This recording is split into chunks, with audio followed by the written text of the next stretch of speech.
आज हम BA part third का first paper western political thought में हमने हॉब्स और लॉक के सामाजिक समझौता और मानवीय स्वभाव के बारे में अध्ययन किया। आज हम रूसो का सामाजिक समझौता सिद्धांत पर डिस्कशन करेंगे। हॉब्स और लॉक के जैसे ही सामाजिक समझौता सिद्धांत का उल्लेख रूसो ने भी किया है और रूसो भी मानव स्वभाव के बारे में बात करता है हॉब्स और लॉक के समान ही। उसका हॉब्स ने जैसे माना कि मनुष्य जो है वो प्राकृतिक रूप से बहुत ही झगड़ालू किस्म का और झूठा स्वार्थी इस तरह की प्रवृत्ति का होता है, लेकिन रूसो ने माना कि मानव स्वभाव जो है वो हिंसात्मक होता है, हिंसक होता है, क्रूर होता है, परंतु वो बहुत ज़्यादा समय तक नहीं चल सकता। ज़्यादा से ज़्यादा उसका मानना है कि वो 2 पीढ़ी तक चलता है और उसके बाद वो परमानेंट नहीं होती है। इस तरह की चीज़ें ज़्यादा दिन तक नहीं चल सकती हैं, ठीक है ना। तो इस आधार पर लॉक मानता है कि जो मनुष्य में सद्गुणों की और नैतिकता की प्रवृत्ति भी पाई जाती है, लेकिन रूसो मानता है कि जो प्राकृतिक अवस्था में मनुष्य का जो स्वभाव है उसमें भावनाएं जो थीं वो बहुत ज़्यादा प्रधान थी। उसके स्वभाव में, उसकी प्रवृत्तियों में विवेक का तत्व नहीं था, लेकिन भावनाओं को पूरी तरह स्थान था। और उसमें दो जो भाव थे या जो 2 भावनात्मक जो उसकी प्रवृत्तियां थी, उसमें वो मानता है कि एक तो स्वयं की रक्षा और सुख की प्रवृत्ति और दूसरा दया की भावना।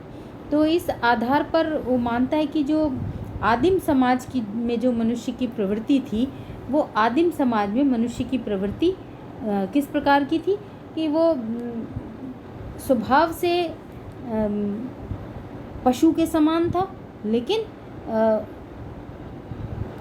कोई वो बहुत अधिक स्वार्थी, क्रूर और इस तरह का नहीं था। उसमें कुछ ऐसी भावना नहीं थी। वो स्वाभाविक रूप से एक निर्दोष व्यक्ति था। इसलिए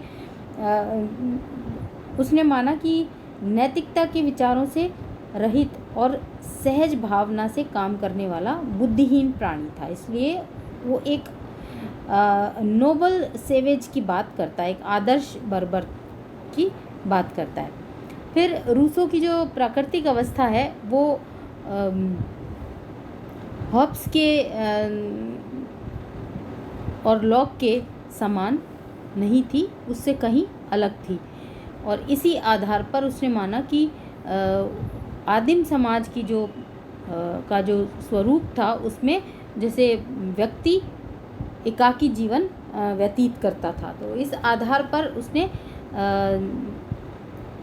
ये माना कि जो प्राकृतिक अवस्था थी उसको आधुनिक संदर्भ में अगर उसका विश्लेषण किया जाए तो रूसो का मानना है कि वो सभ्य समाज से कहीं अच्छी अवस्था थी। वो एक आदर्शवादी अवस्था थी और जिसके आधार पर उसका मानना है कि वर्तमान में हम सामाजिक और राजनीतिक व्यवस्था का मूल्यांकन कर सकते हैं, उसका विश्लेषण किया जा सकता है।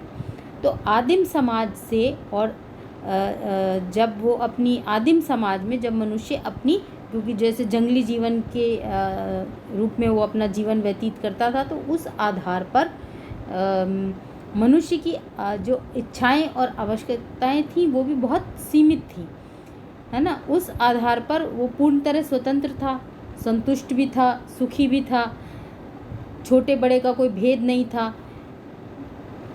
इस प्राकृतिक अवस्था में वो जो सभ्य समाज में रहने वाले जो मनुष्य हैं उनके समान कुछ दुर्गुण उसमें नहीं थे, लेकिन धीरे धीरे जैसे जैसे जनसंख्या में, जातियों में वृद्धि होने लगी, वैसे वैसे रहन सहन के स्तर भी बदलने लगे, प्राकृतिक समानता कम होने लगी, समाप्त होने लगी। और उसी के साथ साथ जो व्यक्तिगत है, व्यक्ति का, मनुष्य का जो व्यक्तिगत स्वरूप है, व्यक्तिगत जो चीज़ें थीं वो सामने आनी शुरू हो गई, जिसके आधार पर और उसका आधार क्या हम कह सकते हैं कि उसमें बुद्धि का तत्व भी आना शुरू हो गया। तो इसलिए संपत्ति के आधार पर जो एक बिखराव की स्थिति थी, जो एक संघर्ष की स्थिति थी, जो प्राकृतिक अवस्था में नहीं थी, उस संघर्ष की शुरुआत हो गई।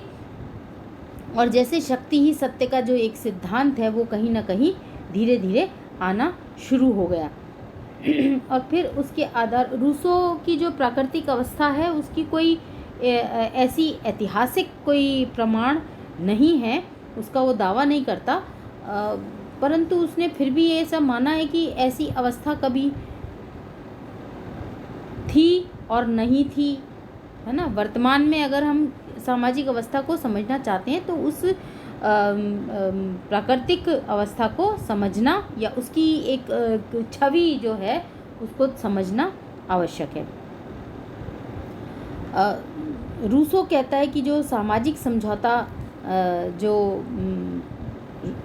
व्यक्ति के लिए है उसमें सभी व्यक्ति एक जगह पर इकट्ठे हुए और उन्होंने अपने अधिकारों का समर्पण कर दिया, किंतु अधिकारों का जो समर्पण है वो किसी विशेष व्यक्ति के लिए नहीं किया बल्कि पूरे समाज के लिए उन्होंने किया है ना। तो समाज के लिए क्या है, वो अधिकार जो हैं व्यक्ति की सामान्य इच्छा है, यानी कि व्यक्ति अपने अधिकारों को समाज की इच्छा को दे दें तो वो एक प्रकार का समझौता है, जिसके परिणाम स्वरूप, उस समझौते के परिणाम स्वरूप समाज में एक सामान्य इच्छा जो है वो स्थापित होती है और उसी सामान्य इच्छा के अंतर्गत व्यक्ति जो है वो कार्य करते हैं।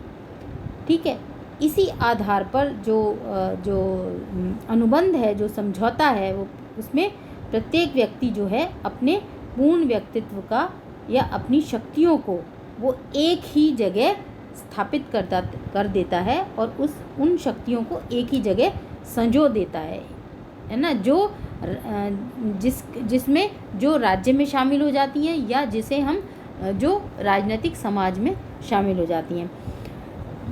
रूसो के जो समझौता है उसमें व्यक्ति के दो रूप दिखाई देते हैं, एक तो उसका व्यक्तिगत, दूसरा सामूहिक, यानी कि प्रत्येक व्यक्ति अपने समस्त अधिकारों का समर्पण करता है और वो समाज के प्रति होता है। ठीक है ना। दूसरा वो उसका मानना है कि जो समझौते पर जो व्यक्ति की पर जो आधारित जो व्यक्ति की स्वतंत्रता है वो सीमित नहीं होती,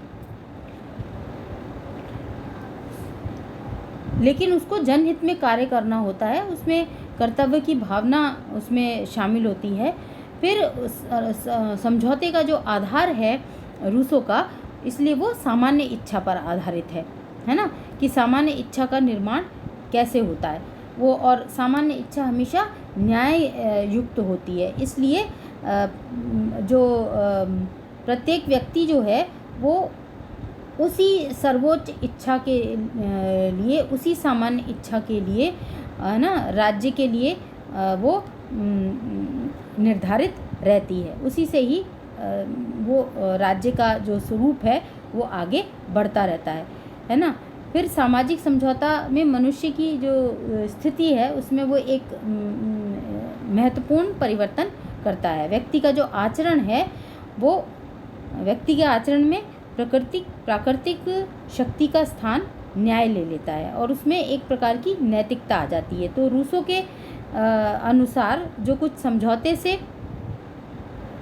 मनुष्य खोता है वह प्राकृतिक स्वतंत्रता और किसी भी वस्तु को पाने का असीमित अधिकार, जो कुछ वह पाता है वह सामाजिक स्वतंत्रता और अपनी वस्तुओं पर स्वामित्व। इसलिए रूसो का मानना है, रूसो सामाजिक समझौते का समर्थन करता है, वो राजनीतिक समझौते की बात नहीं करता है, बल्कि वो ये मानता है कि समझौते से किसी भी प्रकार की सरकार नहीं, वरन एक सामान्य इच्छा के आधार पर एक ऐसे सामाजिक परिवेश की स्थापना होती है जो समाज में या राज्य की सर्वोच्च शक्ति की स्थापना करती है, जिसमें विधि का स्रोत, आदर्श राज्य और एक ऐसे लोकतांत्रिक समाज की स्थापना होती है और शासन के जो कार्य हैं उसका भी आधार जो है वो सामान्य इच्छा पर आधारित होता है।